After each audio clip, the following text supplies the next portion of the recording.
I'm Leslie Cornwell. I'm a certified nurse midwife with Empowering Midwifery Education. I do these wonderful midwife interviews about twice a year, spring and the fall. And it's always so fun to meet midwives the last few years all over the country and their stories and their experiences. And the intent is just to get some words of wisdom out there. And if someone's doing something you love or you want to learn from them, we now know each other exists. I think in COVID and post virtual world, there's benefits, but then there's also things being lost. So thank you, Rhonda, for being here with me today. You're very welcome. So Rhonda, tell me about your backstory. You were one of the first that I didn't get to say, hey, just start out, because usually I regret not doing the record while you're talking. So tell me your midwifery journey. Ah, okay. So, well, I mean, the beginning is interesting because I think some people know that's what they want to be, and other people, I think, kind of come upon it and discover it. And sometimes it's through their own childbirth or something like that. For me, it was actually I spent a year at the University of Ghana in my sophomore year of college. So it was a great year. And when I went over there, I was probably thinking more of a field like social work. That's kind of what I was thinking. But I was hitchhiking around the country, and I got my friend and we got picked up by two Salvation Army nurses that were from Holland. And they were running a little clinic way back in the very rural area. And they said, for some reason, that really kind of intrigued me. And so, I said, wow, that's really interesting. They said, well, you're welcome to come and join us anytime. So we were students, we were poor students. So we hitchhiked 2 different weekends up to join them. And that was great fun. That was a lot of fun Yeah. because culturally it was fun. They were from the Netherlands, and they would have their afternoon tea. But one of the weekends where we had joined them, they had a woman come in labor. And again, I was 19 years old. I don't know what intrigued me about that, but there was something just really intriguing about that. And I asked them, I said, if she wouldn't mind, would you mind if I would watch the birth? So they asked her, and she said no, she didn't mind. And so so they came and woke us up in the middle of the night. We were sleeping under our mosquito netting, and I got up and just kind of stood in the background and watched this birth. And it was two women, the two nurses, and this laboring woman. And it was so inspiring to me to watch them. She, of course, was totally natural. And I just, we went over, and I remember looking at this little newborn baby, and I remember thinking, that's what I want to do.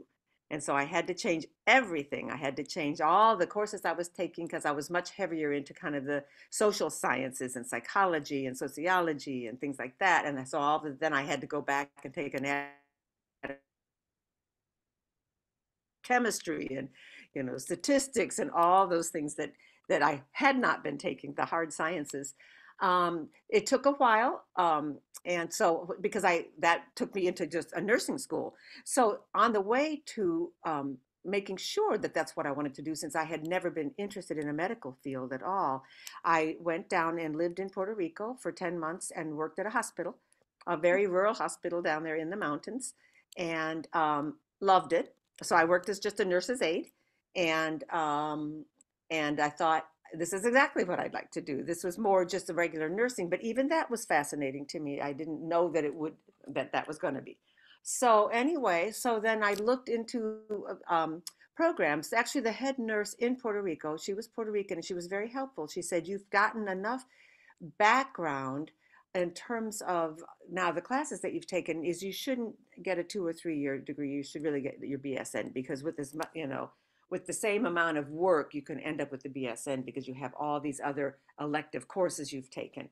So I looked, and at that point, there were not very many schools. This was in, I guess I was looking in 74 and 75, 1974, 75. So there weren't a lot of schools that had BSN programs or that would give you that credit. So the University of Colorado in Denver had that program where they would give me full credit for that. It was a plus 2.5 years, which meant the first 2 years were electives, and then the second 2.5 years were all the nursing. So that's what I got. I got almost full credit except for one class I needed that I took in a community college, moved to Denver to finish my nursing and got my nursing degree. So, so that was You're, fun. I was going to say you're a traveler in so many levels already when you're so young. When did you get your nursing degree finished? Like, 78. okay. So 1978, I graduated. And then I worked in labor and delivery. Okay. Um, and then we moved to Cincinnati. There's a number of reasons for that, but we moved to Cincinnati, which is where I still am. And I worked on some regular floors, and then I did work in labor and delivery again. And I also then I had my first baby during that period of time. And Cincinnati compared to Denver was, I would say, much much more regressive in terms of how they dealt with births. I'm Um, Michigan girl. I know the Midwest well. Yeah. oh, okay, yeah. So they had one birthing room where you could have someone with you. All the other rooms were regular labor rooms, quote, which meant that there were two women in one room who did Yeah. not know each other, both of them in labor. No one could support you. The delivery rooms, you were flat on your back with your legs up in stirrups. You could not touch your baby afterwards. Sometimes your hands were tied down. It was terrible. And after working there, I thought, there is no way that I will have my baby like this. And I had already been in at the University of Colorado hospital, and they were much more progressive in terms of, you could walk in labor, you could go natural, you could have people with you. I mean, it was totally different. So anyway, there was a home birth practice in Cincinnati with a doctor and a number of direct entry midwives, and so Oh. that's what I did. Is I had a home birth, my first baby, and actually it ends up that all four of my children were born at home. Um, and then in 1983, my first baby was born in 80. In 1983, I had helped several friends have a home birth and just kind of being an assistant since I had been a labor and delivery nurse. Mhm. And the midwives group actually contacted me and said, "Would you be interested in joining us? We need another midwife." And so for 7 years, I actually was working as a direct entry midwife RN, and good doctor backup. He was Yeah. wonderful. He was very supportive, and if we had any trouble, he would always come. And Mhm. but he wasn't one. I mean, depending on what the situation was, he wasn't one to say, "Oh, they need to go to the hospital." He would sometimes come to the home and say, "No, I Mhm. think we're okay. Let's do this or let's do that," or It's a what. rare thing nowadays to get good docs like that. Oh my gosh, yeah, he was very rare and very special. And I think part of his background, which again is an interesting story, is that he had worked in the military and he had a terrible experience with the OB in it because he said they would line the women up. They would all be numb, so they couldn't push. He would go down and do forceps, Mhm. forceps after forceps after forceps, and pull these babies out. And he said to himself, there has to be a better way to Yeah. do this. Well, and it's So kind of a lost art because, like, I don't know, the medical system is just ingraining more and more. Like, this is how we make it better. We've got to control it more. Like, there's something in the medical school training that's not even getting them to flag, like, this isn't humane. Like, it's interesting how the teaching is pathwayed. Mhm. yes, yes. And it's Mhm. interesting. Yes, it's interesting. And in Cincinnati, at least, that home birth practice, we had excellent statistics. I mean, just Yeah. excellent statistics in terms of our C-section rate. It was less than Mhm. 10%. Our outcomes were wonderful. Yeah. It was very, very good. And so he did several things that I thought were important. One was one of the first things he said is he said the best thing an obstetrician can do is sit on their hands, I because he need a said quote from him and he sign it and we put it everywhere and we'll pass it on to ACOG. Yeah. Uh, because that's what he said. He said, we always want to intervene, and why? Labors are very variable, and women deal with it totally differently, and you just give it time, and most of the time it'll happen. And we want to intervene and we want to get in there, and we usually complicate things, and the outcomes are worse. The other very memorable thing I remember was that the first time I ever had a retained placenta. And Mhm. so was at a home birth, and he happened to be there. Sometimes insurance would cover it. That was a point where insurance would cover home births. They don't anymore, but they did at that time. And they but he had to be there in order for it to be covered by insurance. So he was just there, and I think he was reading a newspaper and kind of in the background. He never interfered. He let us do what we needed to do. But I told him, I said, it's been more than a half hour. I feel like her bleeding is increasing right now, and it feels like we need to do something. And so I was stepping out of the way for him to come in, and he said, no, no, no. He said, look at the size of your hands and look at the size of my hands. You're the one that needs to do this. So, Mhm. because of course she's natural, and of course it's a really tricky Yeah, it thing. hurts and small and gentle Yeah, as best you can exactly. of Yeah, a yeah, manual extraction. Ugh. Yeah. exactly, exactly. So Mhm. he talked me through it, and just gently and very patiently, and just said, Yeah. "This is what you're going to do," and he just talked Well, me even through. just the simple little art of teaching the next generation of midwives how powerful it is just to talk to them for 5, 10 seconds before you do something. It makes a huge difference. That fear, that anxiety of like people just do. I'm like, I understand this is quote unquote a medical emergency, but 5 seconds of just talking to her and say, I'm so sorry, you're bleeding more than ever. Like, this is the art of home birth that we just don't see in the hospital much. Like, I am so sorry you're bleeding, but I have to. This is going to hurt for about 30 seconds. And it's really important. And that we'll talk through it and breathe. And then you do it versus you just are doing all this stuff to her. And she's like, Exactly, exactly. It's yeah. scary. It hurts. I mean, it feels like you just can take even the pain better if you understand why and what you're doing. What? Yeah, Well, because you're not fighting the it's you're not fighting the unknown of like things being done to you. You're like, okay, it hurts, but she's doing it to help me. I've got to breathe through this, or it's for my baby, or like those situations versus just tons of stuff done to you and you have no idea what's going on. Yeah, that's when it's way worse. Mhm. yeah, yeah. The other thing that I found about stuff like that is that sometimes even in the middle of it, just taking a few minutes when it was to the point where it was almost intolerable, and I would say, okay, I'm not taking my hand out, but let me give you some breathing space, Pause. and Yeah, then just take a pause. nice Don't deep shift. breath. Don't move. Yeah. Mhm. Exactly, exactly. And then just Yeah. tell me when you're ready for me to continue. And then she could tell Yeah. me, and then we would be successful. And then she felt like she had some control, and that it wasn't that I was kind of taking over without her having any say in the Yeah. process. Right. Yeah. Right. Okay. You let me breathe. Thank you for letting me breathe. Okay. Go back to what you're doing. Yeah.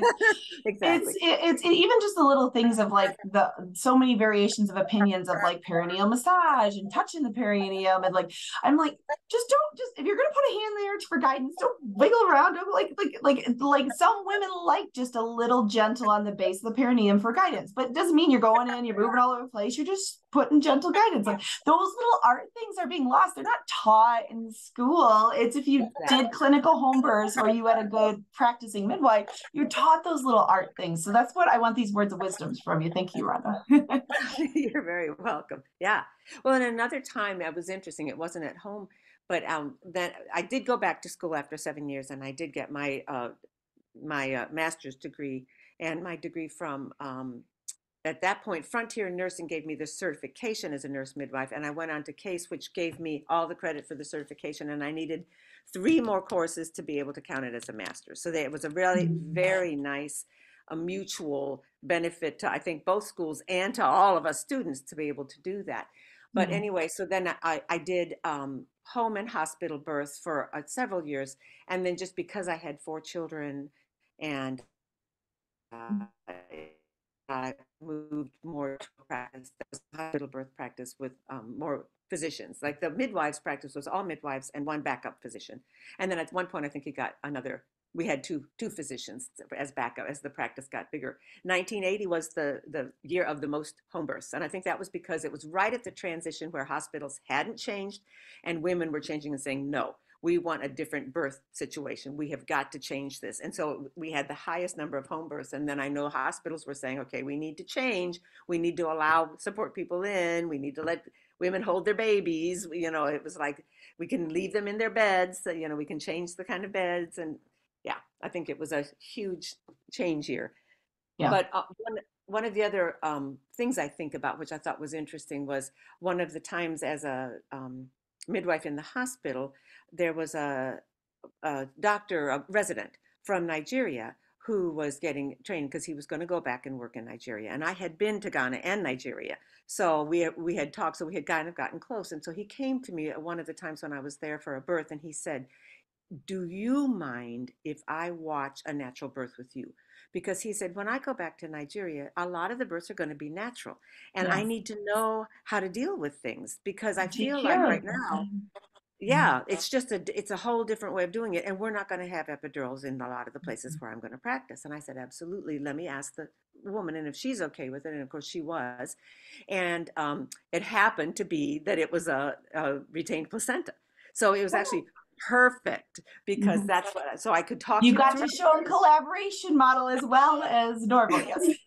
Exactly, exactly. And to Mhm. say, okay, this is perfect because with epidurals, you just go in and you get it out, and if women are comfortable, Mhm. but this is something where she's going to feel this and you've got to be gentle and you've got to explain exactly what you're doing and give them a break if they need a break and, don't take your hand Aw. out, but give them some breathing space. Yeah. So yeah, it ended up being perfect. And afterwards, he profusely thanked me because he said, "This is what I need to know when I go Yeah. back to my Well, country." we think of these little moments in life that have a ripple effect. You were talking about just coincidentally meeting these people traveling, and then one birth pivoted your life. Like what you offering to do an exposure to this physician and the ripple effect it probably had on the community he was going to serve. Like I think sometimes we forget we feel so little and small, like everything's so hard, everything's too broken or hard. Like these little things have massive ripples that maybe we don't see the end result. Like that lady that allowed you to go to the birth for the first time at 19 had no clue it would completely change your life. So I think sometimes we need to go back to the basics when people are feeling so frustrated and overwhelmed that we have a lot of power and we have a lot of opportunities to share wisdom that we have no idea how it's going to change things later. Right. Yeah. Yeah. Yeah. That's so true. That's so true. So, so So yeah. are you still practicing right now, Rhonda? Well, I'm actually retired. Okay. I retired right before COVID. I didn't know that COVID was going to happen, but I Just was, timing, yeah. yeah, my age was already appropriate. I was 67 and a half, and my mother was diagnosed with colon cancer, and she lives 8 hours away. Okay. So it was like, okay, this is telling me that because I felt Timing. that I needed to be free to be able to go and check in.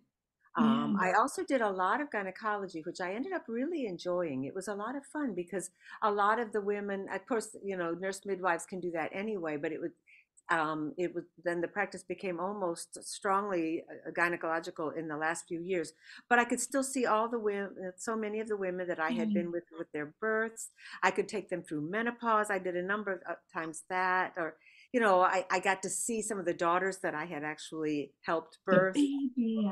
I know, I know. One of them came in, and that's what she said. She said, I don't think you probably recognize me. And of course, we laughed because I said, Yeah, you're of right. You course. look quite different than the last time I saw you. That's so funny. But that's that next level of continuity of care. I think promoting to midwives, like, yes, we can do obstetrical services, but really being full scope primary care providers for women. I've done a lot with the Amish and Mennonites, and yeah, they have babies for so long versus like our typical English, it's 2, 3. So you're already getting that continuity of care, but like that takes you to a totally different level of midwifery that very few people get to be part of. Yes. And it's so special. It is so, I mean, you get so bonded. Sometimes I would see them as teenagers and we would be talking about periods or birth control, and then you do their births. And, I mean, it's so special then to take them through all these big Life life. stages, and Yes. you're their guardian angel Yeah. throughout their woman's life cycles. Mm-hmm. Exactly. Or one of the women who came in that I had birthed, helped birth, she had come in and she had said, "Well, I figured you would be the one to do it because you were the first one to see me naked. And so now you can be the first doctor." I love it, love it, love it. Isn't that Oh, cute? ladies are amazing. Oh, Isn't it? It's such a gift. it It's is. such a gift. Yeah, well, and I think a lot of the ladies have been talking. Sometimes, how do you know that midwifery is your calling? Because some people will be like, I'm thinking about going that way. And a lot of us, when they tell this story, it's like it hits you like a lightning bolt. It hits you like a lot of people, it's not gentle. Maybe you kind of stumble a little bit, but most of us, we can tell exactly when we saw something or something said, and it just switched a light bulb. And then once you went down the rabbit hole, there was no going back. Like that's what most people will say. I agree. agree. I agree. In fact, this is great that you get to do this. I bet it's great fun to interview Oh, I have so all much these fun. Yeah, women. I've been blessed because I mean, I've evolved where I was the traditional, I had my three babies at home, knew I was going to be a home birth midwife at 16, and then got the reality of once you do labor delivery in the bigger system, Ina May's books only got me so far with like what I wanted midwife utopia to be and what was reality. And so, yeah, you kind of had this disconnect frustration of, can I be the midwife I want to be? How do I be the midwife I want to be? And me being one person, is it going to be enough? Like I started going down the rabbit hole of bigger systems and women empowerment, and I still do some locums and I still do a little bit of frontline care, but you learn what type of midwife you want to be when you grow and you go older and you get your identity. So yeah, I think that's part of this, telling everybody stories and telling everybody situations, get a little light bulb and I'm like, oh, I can be that kind of midwife, or oh, that's really cool. Like a lot of people just don't realize it's possible. Right, right. Yeah. And sometimes some of the best things about midwifery, I always say this about the two different practices. I was really happy with both practices, but they were very different. And the midwife practice for a number of years, it was really the home birth practice. It was, you're kind of on call 24/7 because you were on call for a specific couple. Now you get really bonded with that couple and you feel like, I mean, you're in their home. We always did home visits, at least two home visits, other than for prenatal care. Postpartum, we would always check in on them. I mean, it's so bonded, but it's really hard on personal life. It's really hard on family life if you have kids at home or, Yeah. a loving partner, and so that balance, I'm really glad I did that. The 24/7, I think, was so special. But on the other hand, at some point, it's like, it's wonderful and I can't do it. I just can't do it and be a good mom and be a good partner to someone. So I think, you always weigh it out, but I'm thankful for both. I'm really thankful for what Yeah, you well, did. and then being gentle because we want to be around for the long haul. I think sometimes we beat ourselves up that I'm not the midwife or the guilt or whatever you thought you were going to be. But maybe at this stage of life, you want to balance midwifery a little bit more with motherhood, maybe near retirement. I joke like we're in Michigan and no birth center regs. I've got a birth house plan in the corner of my property for all my Amish neighbors when I'm at that stage of my life. But my kids are young and I'm not ready to be there 24/7 for them. So like you kind of evolve, and just like the life cycles of a woman, we have the midwife cycles that are pretty classic. Like younger families, you can either join like a birth center team or you have to have a really good community to do home births to make it really feasible long term. You have to have good support. So that's part of that art of balancing the balance and challenges of being a mom and trying to give good quality care and personalized care, but then also not turning it into an assembly line. Like that's the art of midwifery that we always struggle with, is like, how many are too many? Like some midwives believe as soon as you get two midwives, like that's not continuity care. And then some say, oh my gosh, it's okay till you're 3, 4, but once you get 7, then it's too many. Like these arts of what we think is good midwifery care, depending on who you compare it to, of course. Like if you're comparing it to the doctors, you're like, oh, I'm phenomenal, but then you're comparing it to the home birth midwife in the area, you're like, oh, I'm kind of lacking. So I would love to hear your thoughts on like midwifery and how we can respect each other's viewpoints, because we're all going to serve different people in different ways. I think that's really important. Yeah, yeah. Yeah, and I think it would be hard to define what the perfect practice is, because I think it depends. It depends on both the women and also who you are, or what, like you said, what stage of life you're in. Because it can be very different. Small babies. And when my babies were small, I could take them with me, and breastfeed them there and lay them in a little, Sleep. crib there. As they got older and they're getting into things, it's like, okay, this isn't working anymore. I really need to leave them home. So yeah, and I think that women can also, some of the birthing moms can also, I think, be flexible, more flexible. I mean, the continuity care is wonderful, but I remember like when I went to the doctor's practice, there was a period of time where really all of the women could get either one of us. I was actually on call with the doctors, and they were a little shocked because they weren't coming to have a midwife. They were coming to have doctors. But what we would, all of us would say, and what the doctors would say too, would be, you're getting the best of both worlds, because you're Mm-hmm. getting all the wonderful care that a midwife can give you, and you're getting, if you needed something, if you got become complicated and need something more, you're getting our ability to care for you. And they say, really, and I would say that too. I'd say you're getting the best of both. We all come with different gifts, and they're all put together really nice.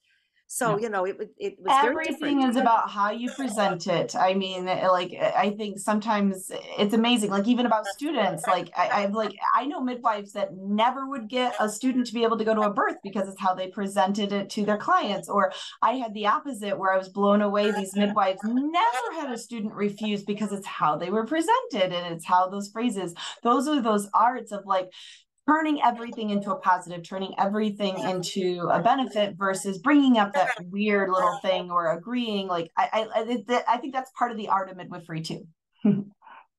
Yes. And I think you're right. You're absolutely right. Because students can be wonderful. I mean, they are so enthusiastic and ready to do this, and they're supportive, and they're right there. And a lot of women afterwards would say, that was wonderful.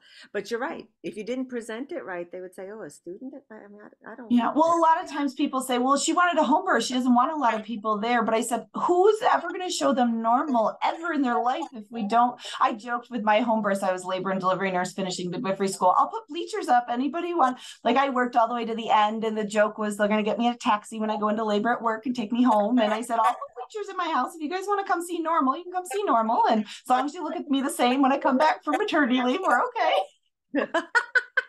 But Well, it's and the I thought, truth. How do we get the next generation of physicians and nurses and even the siblings, like the culture, how do we get them exposed to normal when we're trying to hide it? Like it's interesting to me. it is. And when I was in school to get my nurse midwifery, I continued working at the hospital as a labor and delivery nurse. And everyone knew I'd had my babies at home, and everyone knew I actually was helping with births at home. So, I mean, one of the doctors, it was really funny because one of my pregnancies, toward the end, he would just laugh and he'd say, so everyone else usually is at home and goes into labor and comes in, and you're going to be at work at the hospital, and you're going to go into labor and you're going to go home. And he just thought that was the funniest thing. Yep, that was the big pick. They're like, well, Leslie's got this all backwards. We're so confused. Yep. Mm-hmm. Yeah. I'll come here to work, and I'm grateful you're here. If I need you, I start bleeding, I'll just go in triage, but probably going home. Thank you. Yeah, exactly. Exactly. But the other Mm-hmm. thing is, I was really glad I did that because it was right at the time when hospitals were discussing LDR rooms, LDRP rooms, people being in, could children be in? And there was all these huge discussions.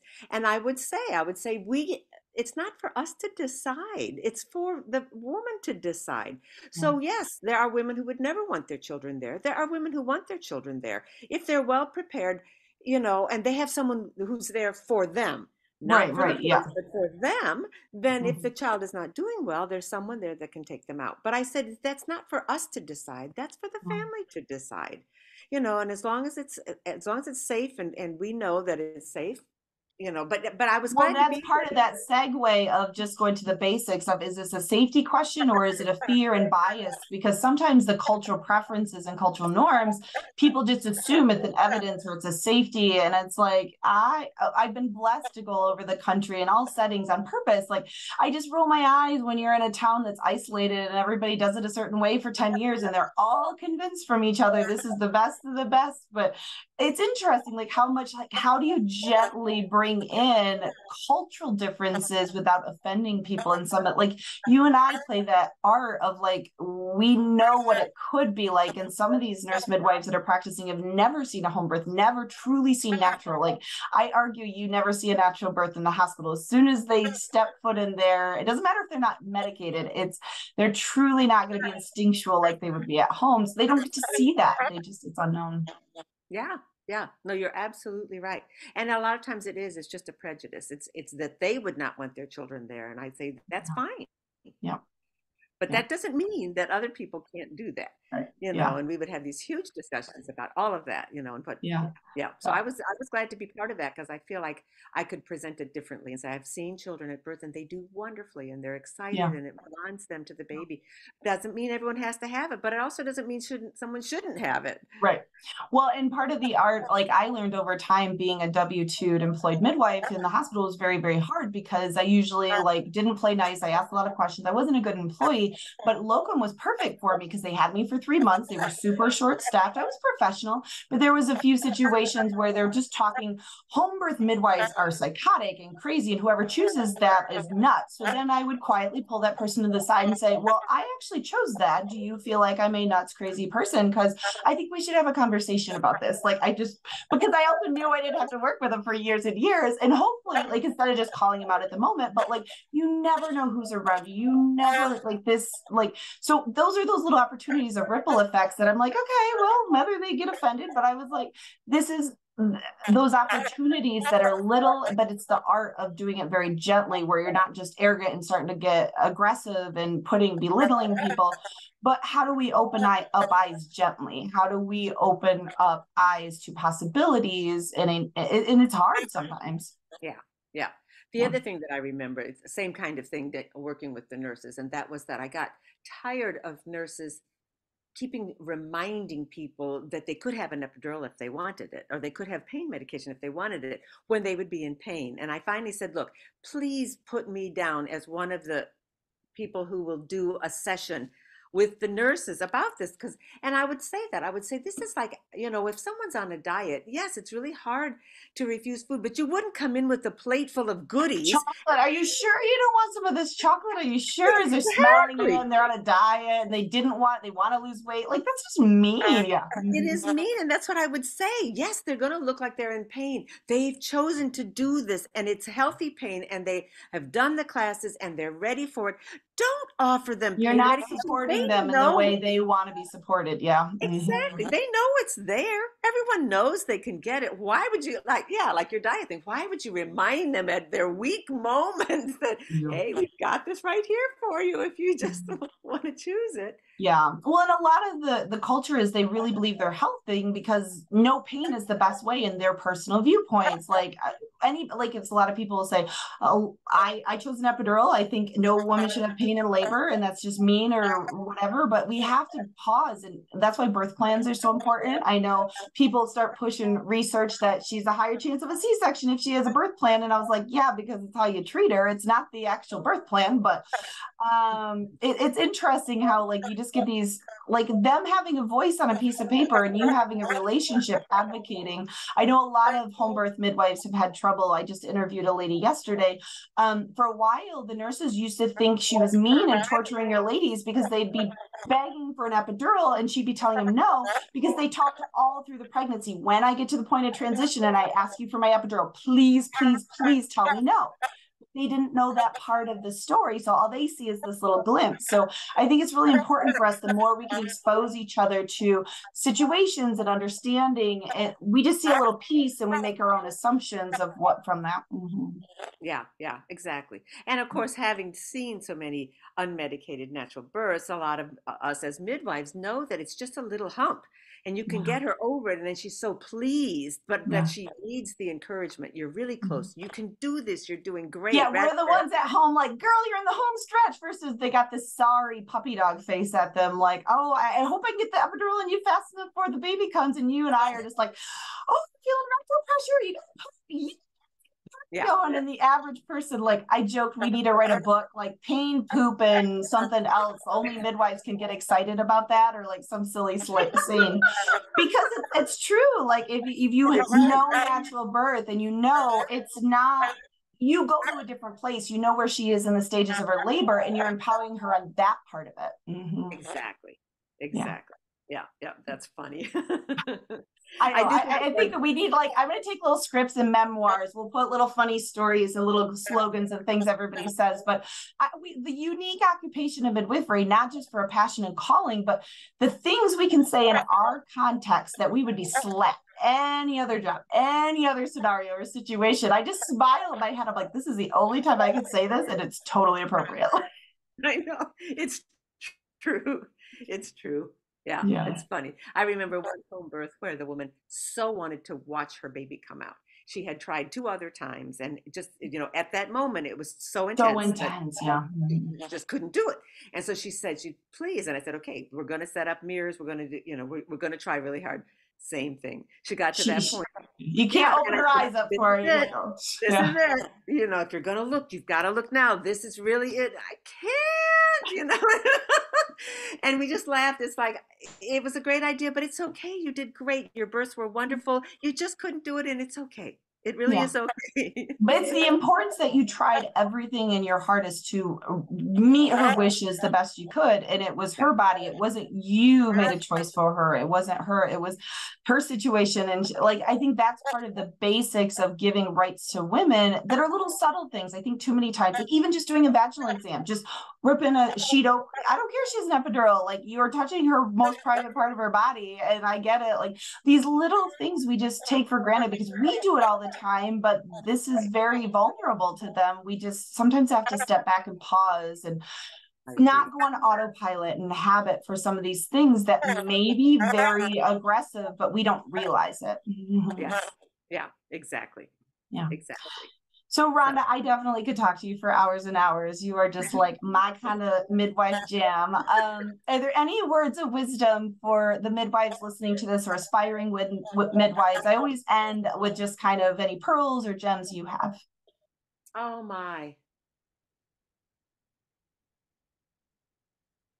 Oh boy, that's a really good question. And I I don't know know. if I I always, and I should warn people. I'm going to get better. I'll start warning. But sometimes it's good when it's organic because then it's just kind of what pops in your head, and then we kind of yeah. just go on that because there's 1,000 things you could say, but yeah, Yeah, yeah. No, I mean, I think just, as a midwife, making sure that you take care of yourself, So, and I remember when I finally was talking about retiring and saying, I'm not quite ready. It's really sad for me not to think of myself because for me, it's such a big part of my definition of myself your is that identity, and that's what a lot of midwives deal with, especially in the community center. They do it till their body can't do it no more. yeah, yeah, but someone told me, and I thought it was really good advice, and they said, much better to go out when you still love it than when you don't love it anymore, when you're Yeah. really burnt It's out a or you're forced exit and it's a bitter, not a joyful exactly. highlight. Exactly. And then she's right because I just, what I carry with me is just positive feelings and memories. And I don't do it as a midwife, but I still do women's health care on an international medical trip almost every year. So And cool. that's Yeah, I was one, gonna say I never know a single midwife that just stops doing some form of midwifery. It's not the corporate W-2 paycheck or traditional, but they're teaching, they're mentoring, they're speaking, they're writing memoirs. They're I've never met a midwife that isn't doing some form in their next stage of life of advocacy. It's just a different, it's the retirement midwife role. Like we've yeah, got to maybe make a scope like we do. ACNM has the midwife role. We're going to make like a retirement ACNM scope role of what the new generation, because it's amazing. I think some people feel guilty, like I'm not being a midwife. I'm like, you totally are. Like you totally are with the mission work and the support. It's just a different kind of midwifery. no, that's great. I'm glad to hear that because that's definitely the way I feel. And I Yeah. got to work with a local indigenous midwife in January, and I'm going back down to the same area. And we work with the local health department, but she was so wonderful because she knew all the local herbs. She would just walk around with me in the village and be able to say, this is what we would use for this, and this is what we would use for this. And it was so much, we loved working with each other because we both, came from different uh, aspects in some ways and then had so much identity with each other as midwives. It was Yeah. really fun. It was very nice. Oh, well, I'm excited that you get to do that trip again. Yeah, thank you. Me Yeah. too. Yeah. Me too. Well, I really appreciate your time today, Rhonda. It was truly a pleasure. I hope you have a great weekend. Thank you. You too. Thanks so much. I've enjoyed it.